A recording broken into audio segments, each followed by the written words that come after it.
Assalamualaikum warahmatullahi wabarakatuh. Selamat datang di video ini.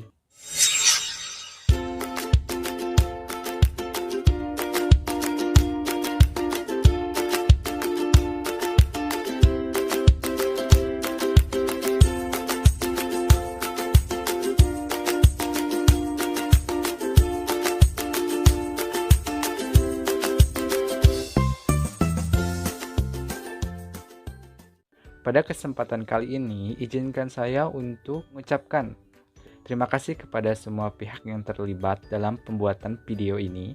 Dan terima kasih kepada dosen pengampu, Dr. Wahyu Hidayat MPD, selaku dosen pengampu mata kuliah Psikologi Pendidikan. Dan terima kasih kepada teman-teman yang telah mengklik video ini. Dan jangan lupa subscribe, like, comment, and share. Pada kesempatan kali ini, saya dan rekan-rekan saya akan mempresentasikan mengenai materi psikologi pendidikan tentang 9 kecerdasan pada manusia. Daripada berlama-lama, yuk kita simak penjelasan Howard rekan-rekan saya. Gardner, seorang ahli psikologi dari Harvard University, telah melakukan penelitian mendalam dan membuat kesimpulan mengenai kecerdasan manusia. Penelitian ini pertama kali ia lakukan pada tahun 1983 dalam bukunya Frames of Mind: The Theory of Multiple Intelligences. Ia mengungkap bahwa manusia setidaknya memiliki 9 macam kecerdasan. Berikut akan kami jelaskan mengenai 9 macam kecerdasan pada manusia. Yang selanjutnya adalah kecerdasan berbahasa atau linguistic intelligence, yaitu kemampuan dalam membaca, menulis, dan berkomunikasi dengan kata-kata. Intelijensi yang intelijen secara verbal sensitif terhadap arti dan susunan kata-kata serta pemakaian bahasa yang bervariasi, seperti yang dimiliki oleh seorang penyair atau jurnalis. Ciri-cirinya yaitu bisa memberikan perhatian kepada orang yang berbicara, suka belajar dengan kata-kata yang baru, suka berbicara, suka membaca buku, serta sering memberikan instruksi kepada orang lain. Yang kedua ada kecerdasan logis matematik atau logical mathematical intelligence, yaitu kemampuan untuk menalar dan menghitung dan juga kemampuan untuk menghandle rangkaian panjang penalaran dan untuk mengenal pola-pola urutan.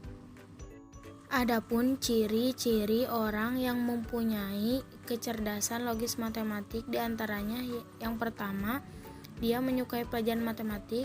Yang kedua, mampu mengingat angka-angka. Yang ketiga, selalu menikmati kegiatan percobaan yang berkaitan dengan ilmu pengetahuan. Yang keempat, banyak bertanya tentang bagaimana sesuatu itu dapat bekerja. Terus yang terakhir, dia menyukai permainan yang melibatkan strategi. Adapun pekerjaan yang cocok untuk orang yang memiliki kecerdasan logis matematik, yaitu sebagai ilmuwan ataupun sebagai ahli matematik.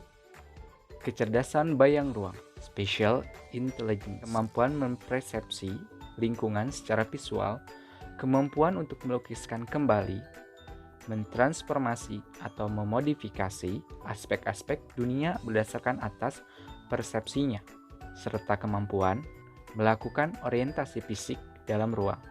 Skulptor, navigator. Ciri-ciri yang pertama adalah lebih menyukai kegiatan menggambar daripada bercerita.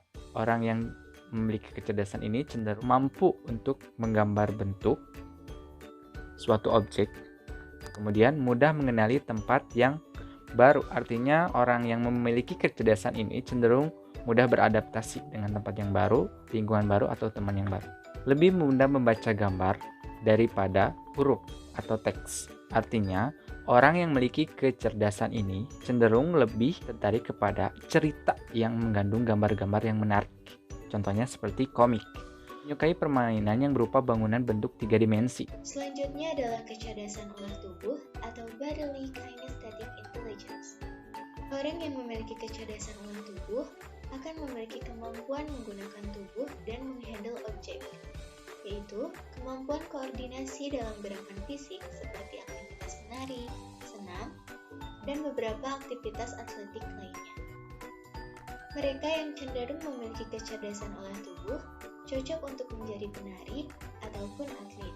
Adapun beberapa ciri-ciri orang yang memiliki kecerdasan olah tubuh, di antaranya mudah belajar naik sepeda, berseluncur dan olahraga, banyak menampilkan bahasa tubuh saat berbicara dengan orang lain, banyak aktivitas fisik tanpa merasa lelah, mudah menirukan gerakan orang lain, dan selalu aktif. Selanjutnya adalah kecerdasan bermusik atau musical intelligence, yaitu kemampuan untuk mengkomposisi musik, memainkan instrumen musik, dan sebagai konduktor musik. Individu yang intelijen dalam musik sensitif terhadap pola titi nada, melodi, dan bunyi, seperti yang dimiliki oleh seorang komposer atau violinis. Ciri-cirinya yaitu suka memainkan alat musik, mendengarkan musik, bernyanyi, serta bisa mengingat melodi. Ada kecerdasan menjalin hubungan atau interpersonal intelligence, yaitu kemampuan untuk melihat dan merespon secara sesuai terhadap suasana, temperamen, motivasi, dan keinginan-keinginan orang lain. Adapun ciri-ciri orang yang memiliki kecerdasan menjalin hubungan atau interpersonal intelligence, yaitu yang pertama, dia menyukai aktivitas dan permainan dengan anak lain. Yang kedua yaitu memberikan nasihat kepada teman yang mengalami masalah. Yang ketiga yaitu mampu merasa dan berpikir seperti yang dirasakan oleh orang lain. Dan yang terakhir yaitu mampu memimpin teman-temannya.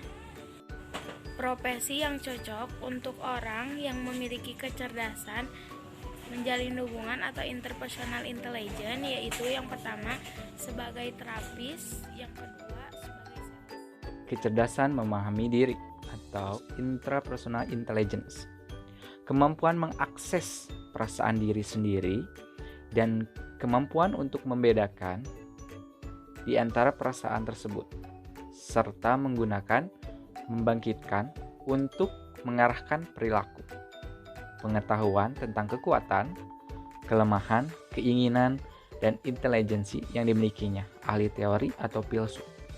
Kemudian, adapun ciri-ciri seseorang yang memiliki kecerdasan memahami diri. Yang pertama itu sering membutuhkan tempat yang tenang dan sepi untuk beraktivitas. Artinya, orang yang membutuhkan ruang untuk dirinya sendiri, jauh dari keramaian agar mengerjakan sesuatu dengan fokus. Suka mengoleksi barang-barang yang memiliki arti baginya. Artinya, dia senang dengan barang-barang tertentu yang bermakna bagi dirinya sendiri. Mengingat mimpinya. Orang yang memiliki kecerdasan ini cenderung lebih bisa mengingat apa yang dirasakan atau dialami saat mimpi. Memiliki kemampuan yang keras dan mandiri. Artinya, dia mempunyai ambisi yang kuat untuk mencapai suatu tujuan tertentu dan secara mandiri. Artinya, dia berjuang dengan kemampuan dirinya sendiri. Mampu mengukur kekuatan dan kelemahannya. Artinya, dia tahu kelebihan dia itu seperti apa dan kelemahannya dia seperti apa. Akan memperkuat kekuatan yang dimilikinya atau kelebihan yang dimilikinya, mengevaluasi atau memperbaiki kelemahan yang dimilikinya. Ada kecerdasan lingkungan atau naturalis intelligence, yaitu kemampuan untuk memahami tumbuh-tumbuhan dan binatang beserta karakteristiknya masing-masing.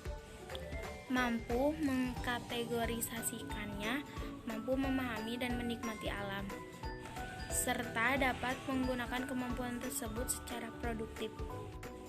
Ada ciri-ciri orang yang memiliki kecerdasan lingkungan atau naturalis intelligence, yaitu yang pertama, menikmati kegiatan mengumpulkan serangga, bunga, dan batu. Yang kedua, senang menyelidiki hal yang ia temukan di alam. Yang ketiga, suka menikmati fenomena alam. Dan yang terakhir, suka belajar sesuatu dari alam. Profesi yang cocok untuk orang yang memiliki kecerdasan lingkungan, yaitu yang pertama sebagai biologis, yang kedua sebagai ahli evolusi. Yang terakhir adalah kecerdasan kebermaknaan atau existential intelligence, yaitu kemampuan untuk memahami dan mengetahui berbagai hal yang terdapat di dalam kehidupan ini. Hal inilah yang kemudian membantu seseorang untuk bisa mengolah dan mencari berbagai alasan tentang banyaknya hal di dalam kehidupan, seperti seorang psikolog. Ciri-cirinya yaitu selalu mempertanyakan hakikat segala sesuatu, mempertanyakan keberadaan peran diri sendiri di alam atau di dunia. Jika bekerja, sering berbicara dengan diri sendiri, lebih tenang dan menguasai diri, dan lebih cenderung mengutamakan kepentingan dan keyakinan atau agama. Sekian video yang dapat kami sampaikan, semoga bermanfaat, dan mohon maaf jika ada kesalahan. Terima kasih kepada teman-teman semua yang telah mengklik video ini, juga kepada dosen pengampu mata kuliah Psikologi Pendidikan, Bapak Dr. Wahyu Hidayat MPD, serta kepada pihak-pihak yang telah membantu. Don't forget to like, subscribe, and share this video. Thank you.